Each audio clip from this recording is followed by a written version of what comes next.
And more San Diegans are being hospitalized with coronavirus as well, and that's leading to changes at some local hospitals, including Scripps in Encinitas, where overflow tents are back outside the emergency room. Joining me now live is Dr. Ghazala Sharif, the Chief Medical Officer for Acute Care at Scripps Health. Dr. Sharif, thank you so much for joining us.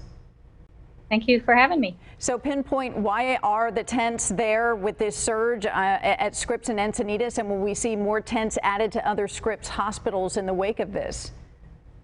Yeah, we're seeing a very high volume anyway. We're seeing winter volume in the summer, which is really not seen, but we now have 108 cases of COVID in our hospitals. So the additional load that we're seeing in the summer on top of COVID is adding an additional strain. So you see the Arctic tent back up, unfortunately, at Encinitas. We never did take down our Arctic tent and other tents at our Mercy campuses. And right now we don't need one at La Jolla, but we're watching the situation very, very closely to see if we need areas to expand our emergency department for the flow we are seeing. Are you re-implementing some other protocols as well, like family can't be at the bedside of COVID-19 patients? Yes, yeah, so we actually didn't allow COVID visitors anyway, except in the intensive care unit and for compassionate care, but we do have visitors for other patients. So we're waiting for the guidance coming from the state about visitors, but we are putting in just additional negative pressure rooms, which are needed for patients with COVID. We are trying to staff up as much as we can. We have a staffing shortage in the area.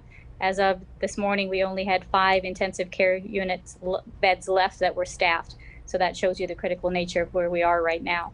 And break down for us, we hear about these rare breakthrough cases of the COVID-19 patients that you are treating at this time. How many have been fully vaccinated, and how accurate is this surge being called a pandemic of the unvaccinated? Yeah, that's a very good question. We are actually seeing anywhere between 10 and up to 17% of our patients who have been fully vaccinated be admitted.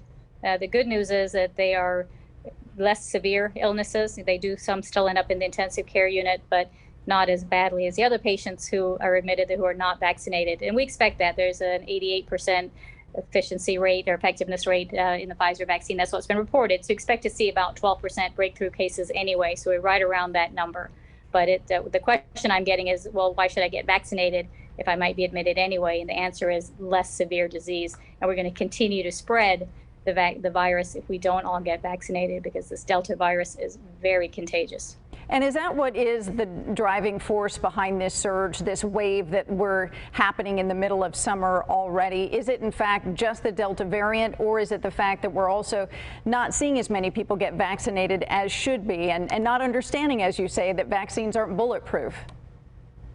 It's a combination of both of what we said. We don't have quite herd immunity yet, which means that the variants are we're even at more risk for variants to come in. So that's one problem. And then this Delta variant is very contagious. It's 50% more contagious than the original strain, and it's spreading much, much faster. What's concerning is that even patients who are vaccinated can transmit this virus, which means we have to go back to wearing masks. I know that's not always a popular thing to do, but it's a combination of getting as many people vaccinated now as we can.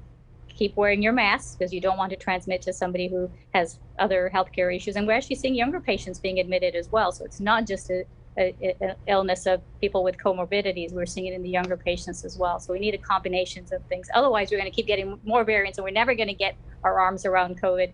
And that will be hard, especially on the healthcare workers. There is a lot of fatigue right now already, and I hate to see that happen. Yeah, I can't imagine with the hours that they put in during this pandemic, how they're feeling at this hour with it ramping up again. Real quickly, as we're heading into the school year, where they're saying that masks should be mandatory for students who are under 12 who aren't eligible, is that the medical advice that you would adhere to or advise your patients?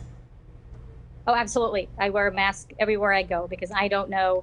One, I don't think I'm transmittable because I'm not sick, but I could be, right? And I could infect other people. And so right now, masks are the way to go, and then getting everybody vaccinated. That's the best thing that we can do for our community right now. All right, Dr. Ghazala Sharif, we will leave you on that note, and we sure appreciate your expertise on this topic. Thank you.